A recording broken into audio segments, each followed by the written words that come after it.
do it for you. Tutok lang, dito pa rin po sa ating programang Talk to Papa sa Campus Radio 97.5. Ayos!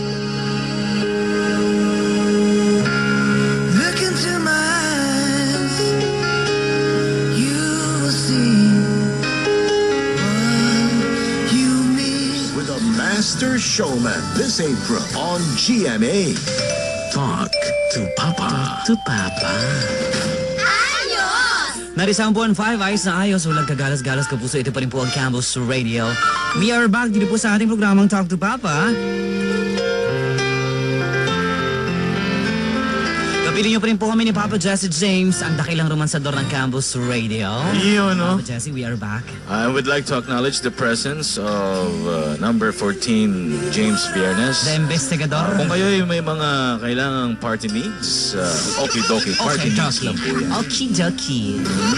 Lahat po, tables and chairs, kompleto sila. Pati si Sir Jesse James mismo po. At siyempre, sa panahon ngayon, maraming magnanakaw. Aba, papayag ba kayo na maisahan? O hindi niyo makilalang mga salarin? At sabi ni Papa Jesse, the number 1 Korean CCTV provider. Oo, di ba? And CCTV expert. At talagang hindi kayo yan. 00. Tanan, mga kapuso. Unicam! Ano mga kapuso, 1:49 po ang ating oras at ang oras na inahipo sa atin ng Tamtam Chowlong House. Tamtam 1, Rizal Avenue, Dugumboy, and Tamtam 2, Rizal Avenue, Corner Lagan Street.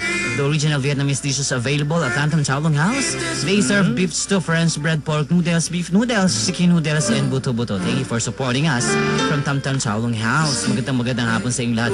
Papa Jesse, batiin ko na rin yung mga taga-bonus Chowlong na nakikinig sa atin. Tuwang-tuwa sila doon pag nakikinig eh. At syempre sa mga taga-Santa Monica na rin, magandang hapon po.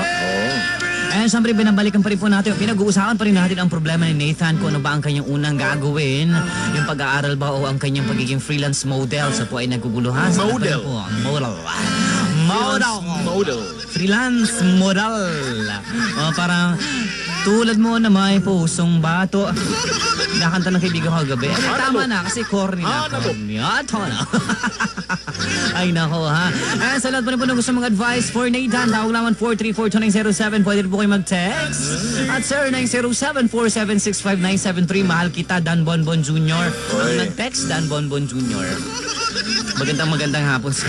Ang ganda, no? Pinabati ko lang po ang asawa ko ng happy birthday na si April Grace. Si John Otea po ito ng E-Games. Hi na rin po sa lahat ng guard ng Silver Wing Security Services sa mga guard ng Cebuana. Magandang hapon po sa mga puso natin dyan. Maraming salamat sa iyong pakikinig.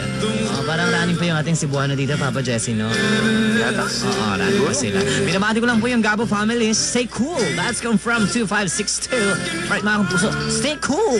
Stay tuned. Dito po sa Campus Radio.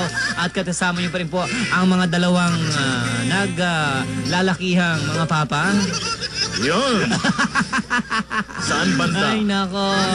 Malalaki yung mga puso natin, Papa Jesse. Siyempre, kapuso. Oo, di ba? Kapuso tayo, siyempre pa. At ginagawa natin ito para pumapasaya yung ating mga kapusong listeners dito sa Palawan nyo.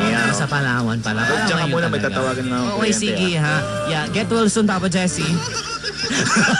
Kasi tatawagan na akong kliyente. Oo nga, sabi ko get well soon. O diba? Ay mga kapuso, and of course, eto pa rin, magandang hapon, pakibata naman po yung mahal ko. Si Ray Salo ng kakatila, kakatawa, kapapansin to. Sa mga taga Robinson Space Palawan, magandang hapon sa inyo lahat. Sa mga taga The Red, sa pasensya na kayo at nandito ron po si Mama Mark manggigising sa inyo. Sa mga natutulog, pasensya na po kayo. Bangon! Ayan, nakasabo po si Mama Mark. Kaya ganito ako ngayon, ha? Masyadong hyper. Mahal ko lang po si Bobby Jake, dyan po sa boarding house na, baby, sorry na po, basta tandaan mo, I love you. Galing yan kay Baby Marlene. Maniwala ka, inubola ka lang yan, ha? Yan kasi sabo pa! Busa ka! Magandang hapon, binabati ko lang yung sarili ko na nakikinig ng campus sa cellphone ko. Oy, naka-headset sa for sure. Sabre, binabati ko na rin po yung mga kasama ko dito. Play po ng song, Are You Still the One ni Shaina Twain. Twin mo si Papa Marky mo, luwagas. Ay, maraming salamat sa watang buyers natin sa mga tumatambay dyan, ha? Habang nakinig po ng Talk to Papa, maraming salamat. Pinabati ko na si Ate Aimee na nakasalamin. Nakasalamin ka ba, Ate Aimee? Sorry ha, hindi ko alam kung nakasalamin ka talaga o hindi eh. Pero kung nakita kita kanina, nakasalamin ka, nakita kita sa office.